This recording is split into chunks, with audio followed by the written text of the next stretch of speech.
by what they've read and seen since, describing essentially what they remember. Yeah.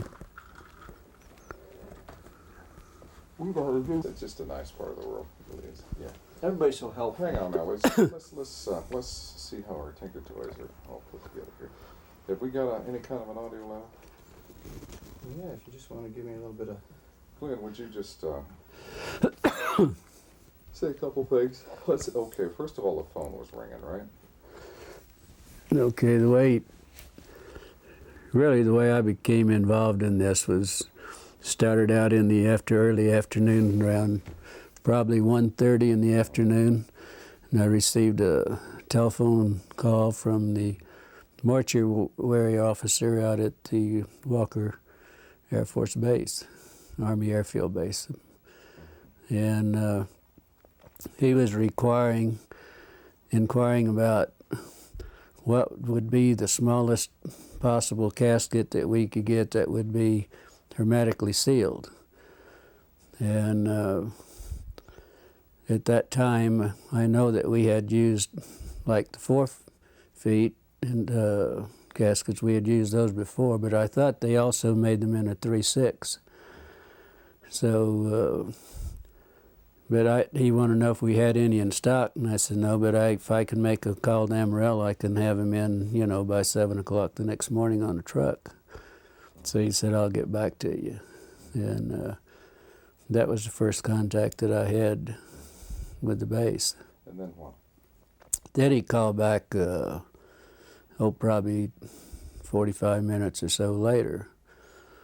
And he said, I need to ask you some more questions. He said, in case something like this should happen, he said, we need to know what the preparation, what your preparations are for the bodies that had been laying out in the elements, And he said, we need to know also what if your treatments of the bodies are the remains, what could you do to them, and if your treatments, would it change any of the chemical breakdown of the tissues, the blood? Would it make a difference? And I said, I thought probably it would. And I said, of course, he knew exactly how we would treat those bodies because we have an outline from them and what we really have to do. I think he already at that point knew exactly what we would have to do. Did he disclose to you what he had? No, I told him. I said, if you have a problem, if you want, if you have something you don't really know what to do about it, let me come out, and I'll, try to help you do whatever you want to do. And he said,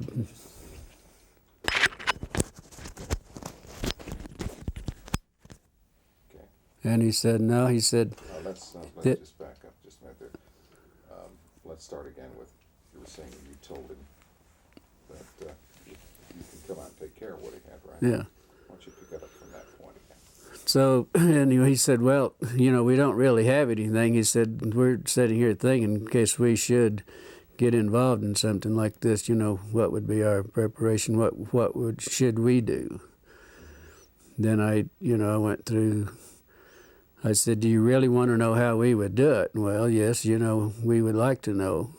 So that's when I explained to him that we would have the vats that we would fill up with formaldehyde solution with water, and we put the bodies in them, let them stay there for 24 hours, and then take them out. And then we would pack the bodies in, would be a sawdust and really a lime, what we would pack them in, then wrap them in the plastic. That's bodies that were badly decomposed. If there was tissue, deep tissue, we would have to do it hypodermically with needles to get to the deep tissue. Then we would have to aspirate the cavities if the cavities hadn't already ruptured, and then put some cavity fluid in those. I said that's, kind of normal procedure. Now, at one point, you finally offered to take care of it for them. Well, I offered 2-3 times, yeah. Can you review what that conversation at that point? You mean when I offered to take care of them? Yeah. He said, well, we don't really, right at this time, we don't really need your assistance, but he said, in case something like this should happen, then he said we would be prepared and we would know what to do.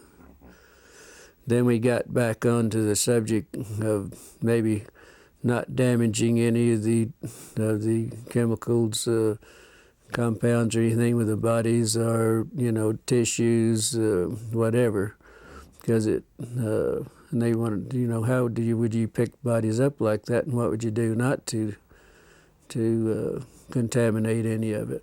Didn't this begin to seem a little strange to you at that point? Well, I thought maybe what happened, they might have had a VIP or, some officer and something that happened. They didn't want, wanted to keep it quiet, and they probably wanted to do it themselves, not be involved with the civilian businesses or anything. So after these conversations, you were curious, and you went on out to the base, as I understand it. Can you review that? Well, no, I didn't go out to the base. Yeah, I was curious, but I didn't go out to the base, and probably a couple hours later, and I'd got an emergency call. There was an airman that was injured in an accident, and I took the airman to the base.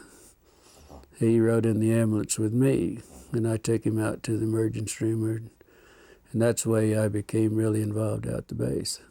I didn't go out just because I was curious. Give me the sequence from the time you picked up the airman and just describe to me. Well, when I got the call, I left the funeral home, and the ambulance went to the scene of the accident, picked the airman up. I did not place him on a stretcher because he had a head injury in the nose. I think his nose was fractured. So I did some minor first aid, and then he sat in the front seat with me all the way to the base. When we got to the base, then he walked into the emergency room. I didn't have to take him in. They didn't bring out a gurney or anything. He just walked in on his own. Then I never did see him after that. Then I had this friend that I wanted to talk to and see. This is a lieutenant nurse that I knew quite well, that had only been there approximately, only been commissioned and been out to sign. This was their first assignment out to the air base. And I wanted to talk to her, and so I was going down the hall, and first thing, the lieutenant that I wanted to see was coming out of one room, going across the hall to the other, and she noticed it was me. She said, "How did you get in here, and what are you doing in here?" And she said, "You better get out in a hurry." She said, "You're going to get in a lot of trouble." She said, "Would you please leave and get out of here in a hurry?" And then I turned around, and she went on into the other room. Then in about the time I turned around, there was another officer said, "Hey, wait a minute." And I said, "Looks like you had a crash." He said, "I see there's some, in the ambulance, in the ambulances out there, I see a lot of wreckage." And I said, "Where was the crash?" And he said, "There wasn't any crash." And he said, "Just wait a minute." And then he said, "Wait a minute." And I, stood there for a minute. And he turned around, and evidently he must have waited for somebody else to come out, because there was another officer coming out. He said, "This man says there was a crash out at the base." He said he wanted to know he was inquiring about our crash. And this was when I encountered, he was a red-headed officer, and very nasty, very rough. He said, "You did not see any crash. There was not any crash." And he said, "You get the hell out of here, and you didn't see anything, and you don't talk to anybody." He said, "You're going to get in a hell of a lot of trouble." And I said, "Look, I'm a civilian. There isn't a damn thing you can do to me about it." He said, "No, but somebody might be picking your bones out of the sand." That's when he made the remark there.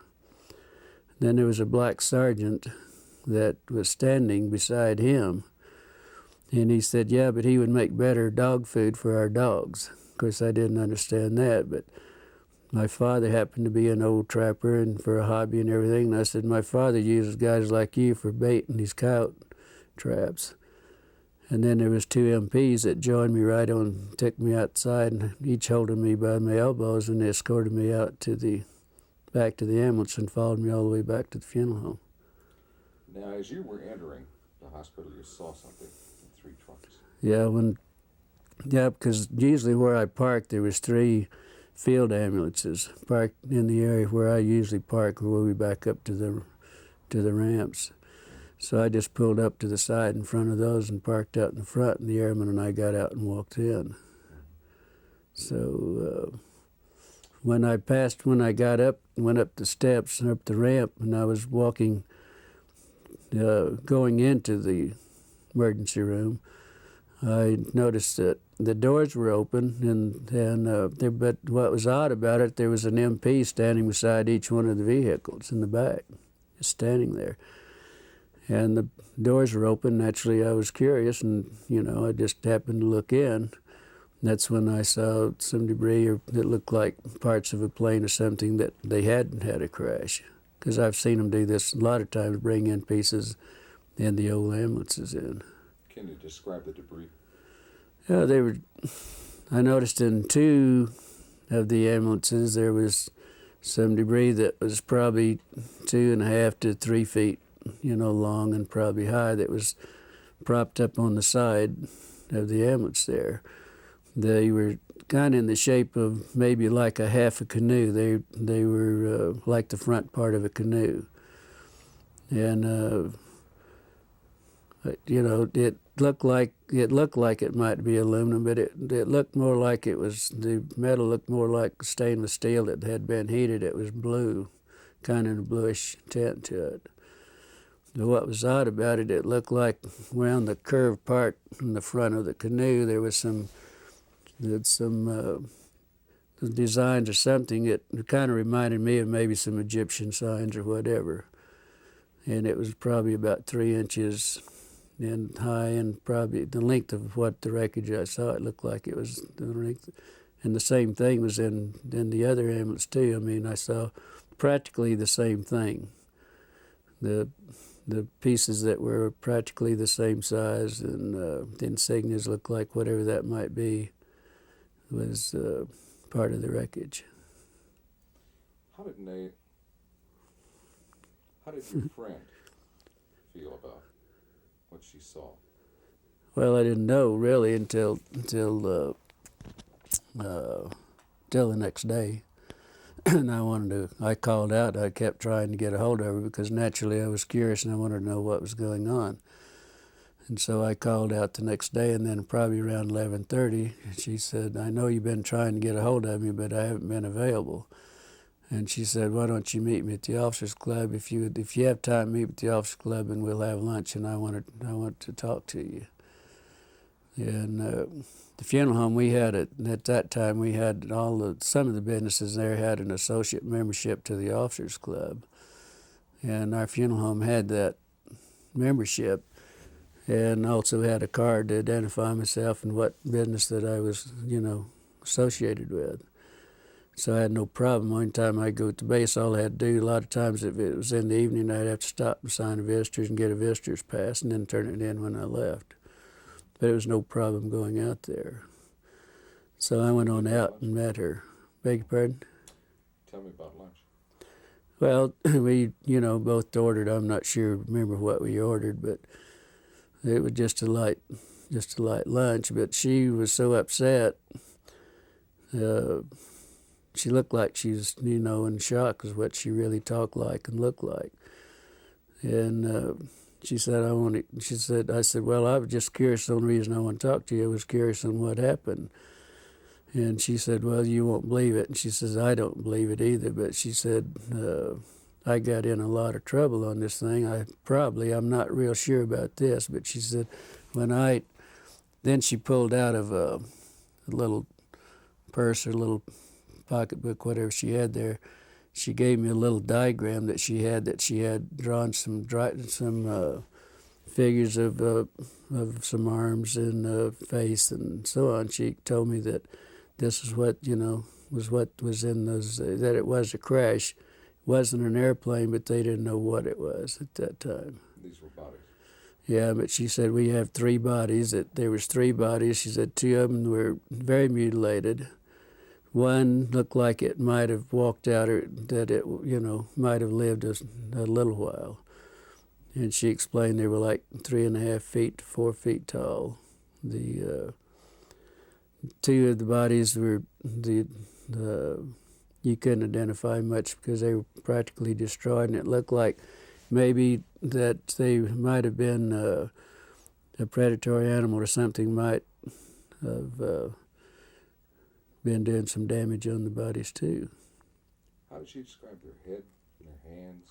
Well, she said the head, and in the little drawings that I had, the way she explained it and the way she drew it, that the heads were somewhat larger than a human heads. The hands were long, no thumbs. It was just the long, very delicate fingers at the end of on the underside at the tip of each fingers was a pad-like, maybe a little pad, but it looked like the skin had maybe little suction, like the little suction cups on those. On the no fingernails on the hands. The head, the lips were very just a long, narrow, more or less, not full lips like we would have in most of our people, but very fine lined, very fine lips. There was no teeth. That was the inside of the mouth. It was kind of like a real a gums. Maybe it was. She said to explain it. It was almost as hard as if it was rawhide. Maybe, at that. The ears. There was only 2 small orifices on each side of the head with looked like a couple of small lobes that might, some way that might cover both of those. But there was not a protruding ear. And also that the nose, there was only 2 small orifices in the nose. There was really no nose that was convex. It was all just flush with the face. Was she emotional about all this? Very much so. Very emotional. She would have to stop and drink water every once in a while, and also she never touched a meal at all the time we were talking in an hour and a half that we were there. She never touched her meal. Any other demonstrations of emotion? Indications of how she was upset?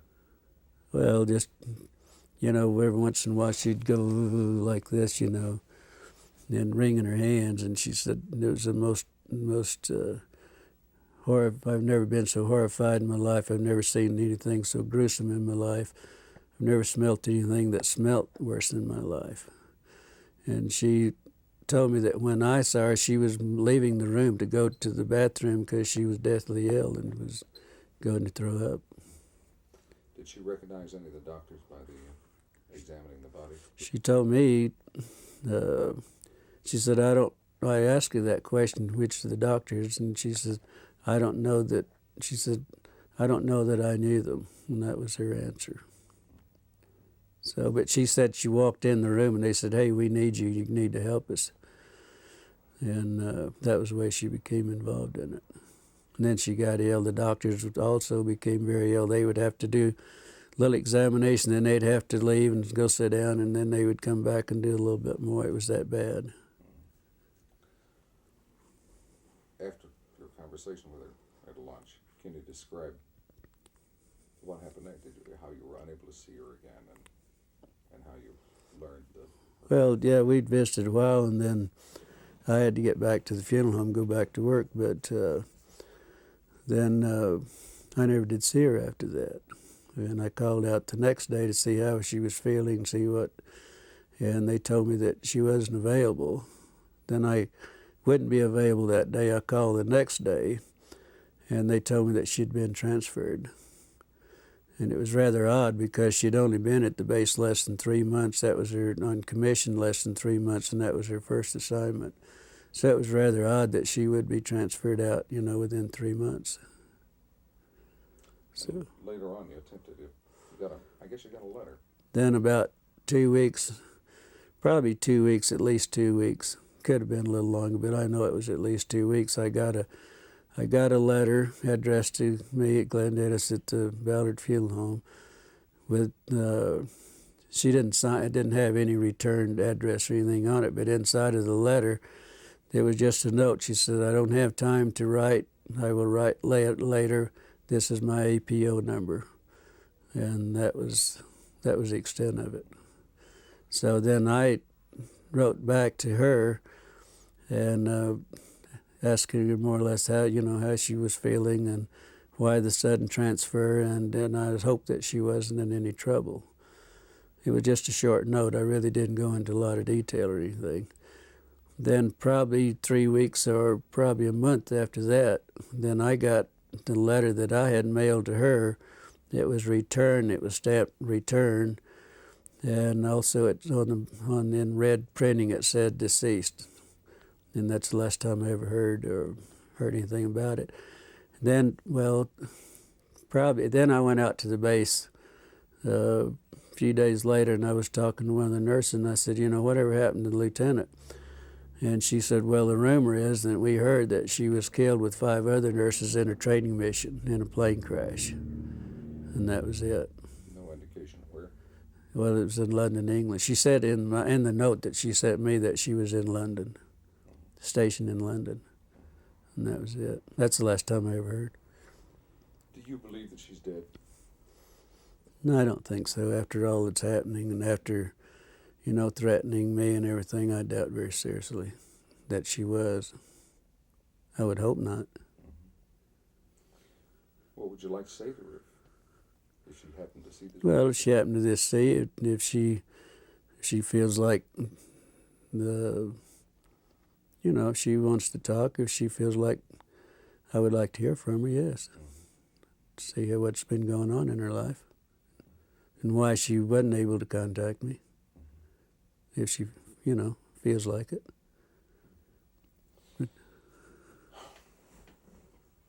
Let's stop tape for a minute. Okay. Now, the sheriff told your father you were in trouble. Okay, what happened there? Then the next day after I was there, when I had the problem with the officer and the black man, I was told my father was contacted by our sheriff, George Wilcox, which was a very close friend of my father's. They were very good friends. And he called to see if my father was home because he wanted to come out and talk to my father.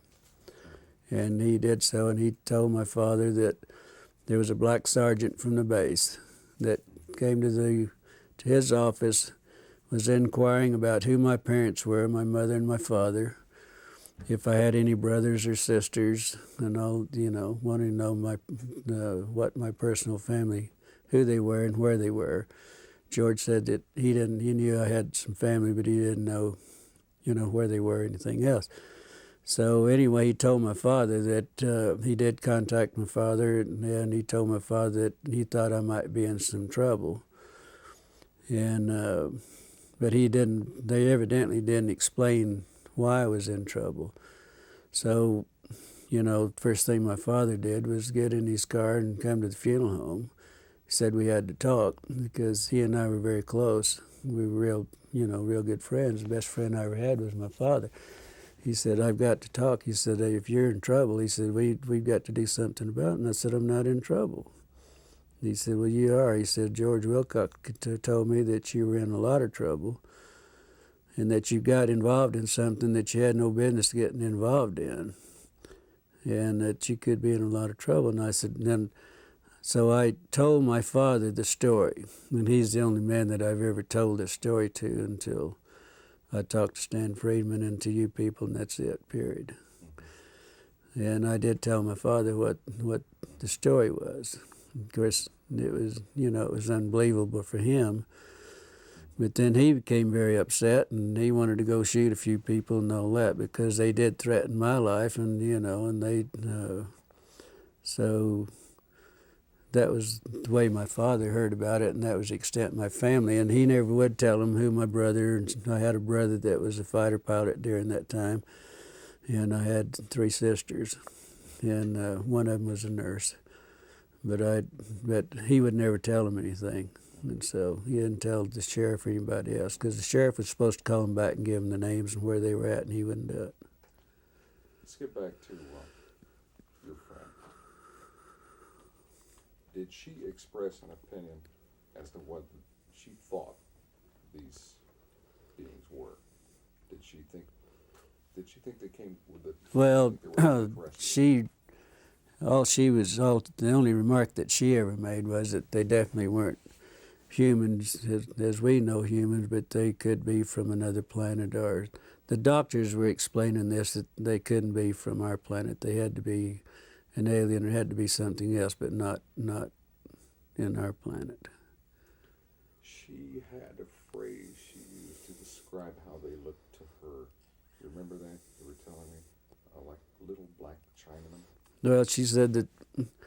Well, of course they were. First thing she said, they were black. They were just as black as they could be, but probably laying out in the elements in July in Roswell with 105 to 110 temperature every day and 80 degrees or so at night.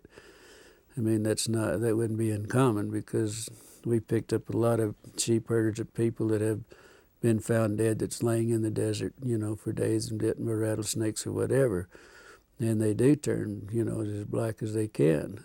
And I know exactly what they were talking about, because with the smell and the odor being so drastic, because this is a very unpleasant situation, And Let's talk about their eyes.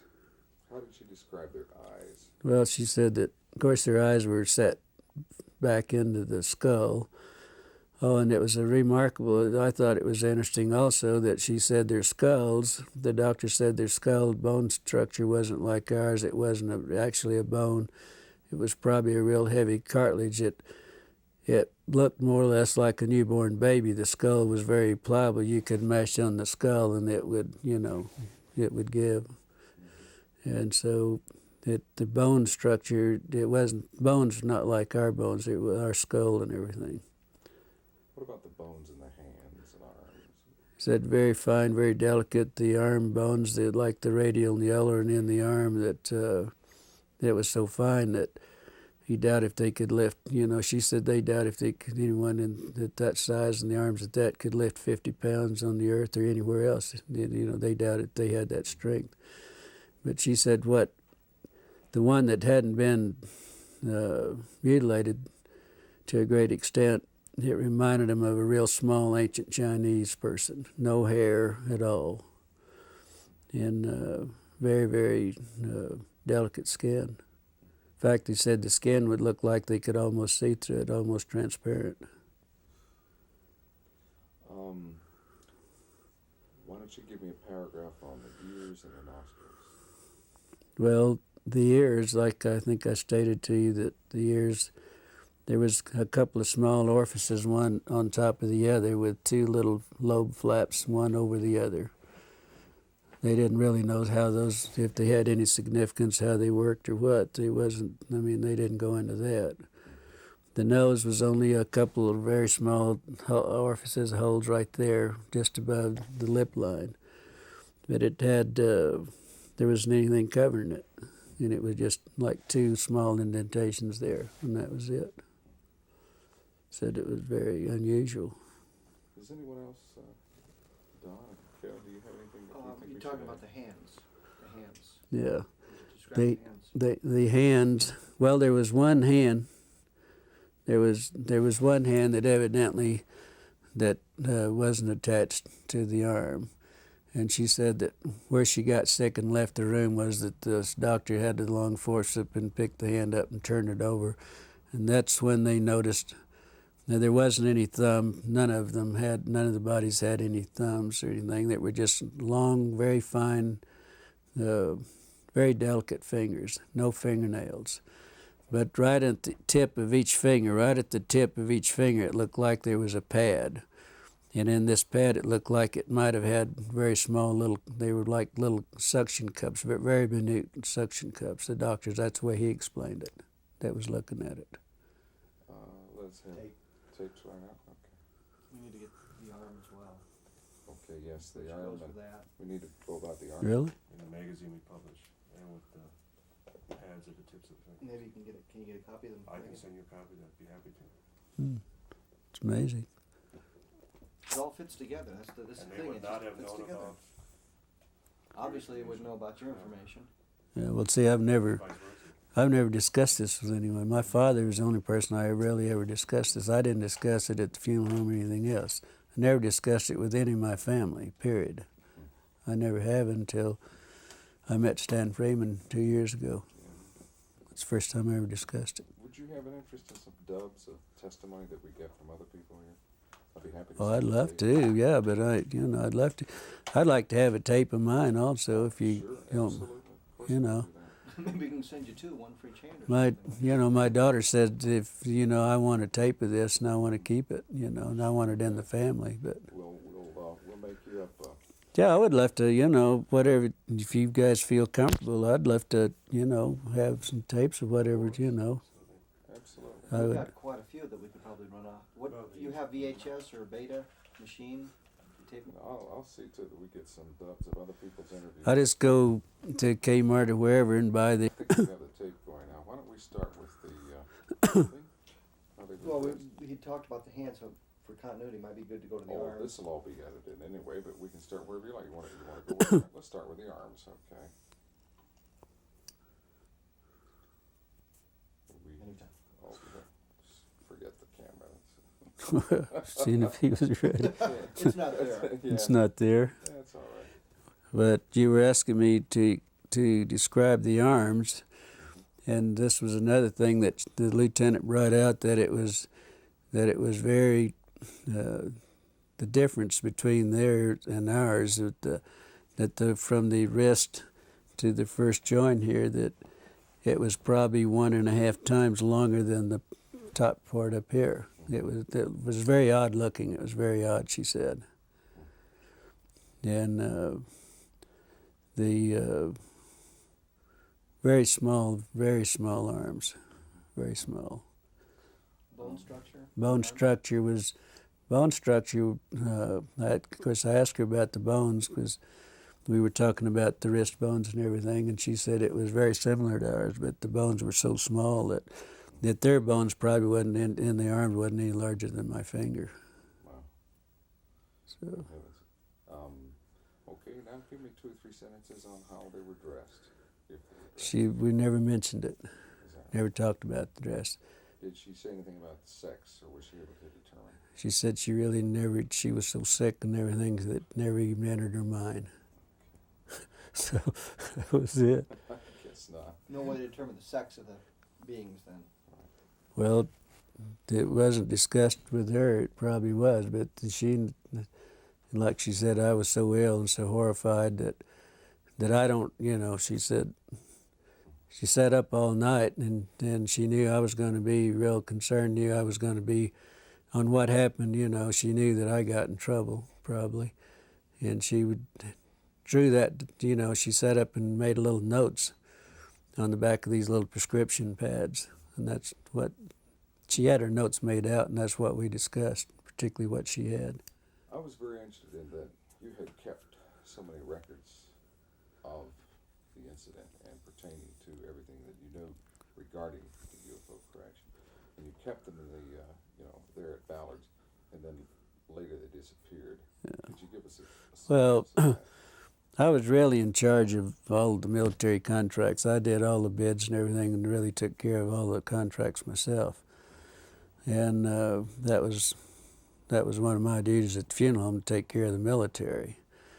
And I had a file on everything that ever happened at Walker Air Base, like Bob Hope and some of the big orchestras, and everybody'd come and have the big parties and everything in the hangars. I attended, but I would also have pictures and everything. I had a personal file that I kept, and I kept everything in this file that pertained that I attended or whatever. And this is where I put the diagrams and the notes that she gave me was in my personal file.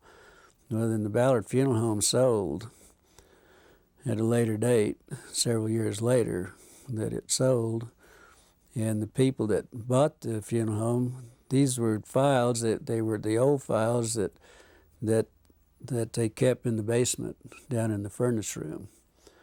And they had I had all the military files together in one filing cabinet. Everything had happened at the base and everything. We also had the contract at Fort Sumner Air Base. They had a glider base there and also fighter pilot training there, and the P-47s and 51s and so on. And so I had all the files. Everything was one filing cabinet was strictly all military. And that's where I had all this filed away. I had all this filed away.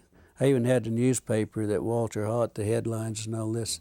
The next day I had all that in these files. And what interests me is that out of all these files, Yeah. all these different topics, only one was missing when you went to look for it, and that was the one pertaining to this. Yeah. Can you review that for us? Well, no, there were some of the other files were missing also, not just my own file. But my file was in the same, that, yeah, most all of my file was gone. But there was also some files, they had really actually had destroyed most of the files that were pertaining after a certain years. They just gotten rid of them. And they told the manager of funeral home, that's the manager there named Raymond Otero, also told me that he knew my file was there. Joe Lucas, that was the manager at that time, knew my files were there.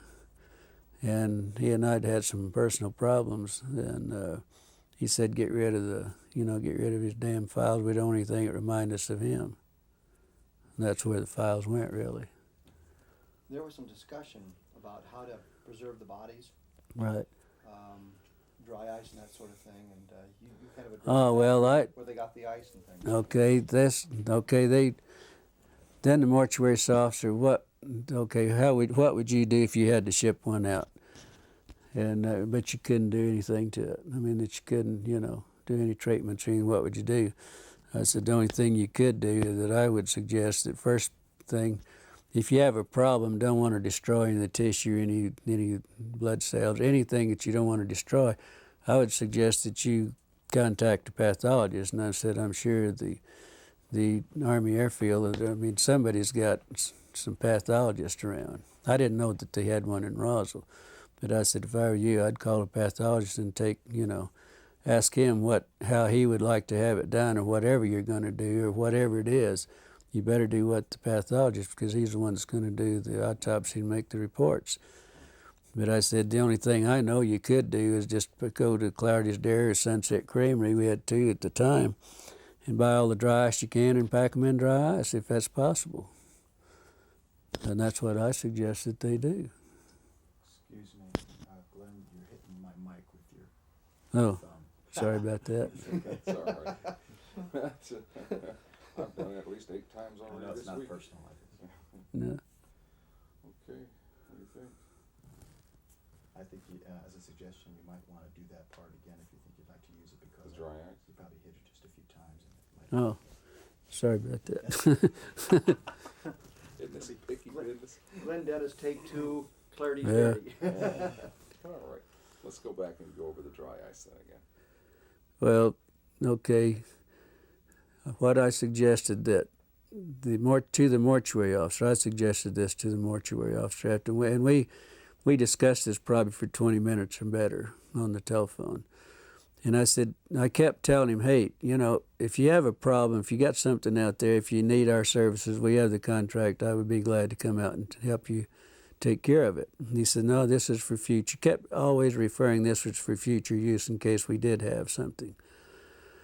But then I said, well, first thing you better do, you better get a hold of a pathologist. I don't know whether you have one at the base, but I know you probably have the top pathologist, something similar to those words. And I said, that's what I do, and you better let him give you the instructions, and then you better do what he tells you to do, because he's the one that's going to do the autopsy. And if it's this sensitive, you better do what he tells you. But I said, the only other suggestion I can make, that you go to Clarity's Dairy or you go to Sunset Creamery, buy all the dry ice you can and pack whatever you have, whatever the problem is, you better pack it in dry ice and then do whatever you have to do with it, because that's the only way. They tried to put it in the morgue. Out at the morgue, they had 2 refrigerated body compartments that we used to put them in, and then we would go out and get the bodies from there. But they always brought the airmen to us, but on the dependents and everything, we went out for them. but they weren't cold enough, and it became so offensive. They were afraid they were going to, we were going to upset everybody in the hospital. So they later moved them over to a hangar, and that's the last that she knew anything about them too. The lieutenant knew anything about them, but she didn't know how they moved it or anything about it. But they were taken to a hangar because the odor was so offensive they couldn't. That, like they said, it was upsetting everything. That's great. So, Fantastic. Did she ever tell you where she thought or where she was told the bodies went from Roswell? I'm sorry. Where the bodies went from Roswell? Did you know where they were shipped out? Did you know where they went? She didn't know. You never, She never told me. She never mentioned any, never suggested them. no suggestion whatsoever. She just said that the last she heard they were in a hangar, and that's all she knows. And we never discussed anything else. I guess if that takes care of everything, would you like to watch it? Well, there's a portion of it just to get an idea. You don't need to watch the whole. Sure. Yeah. Let's turn it around and watch it. Do you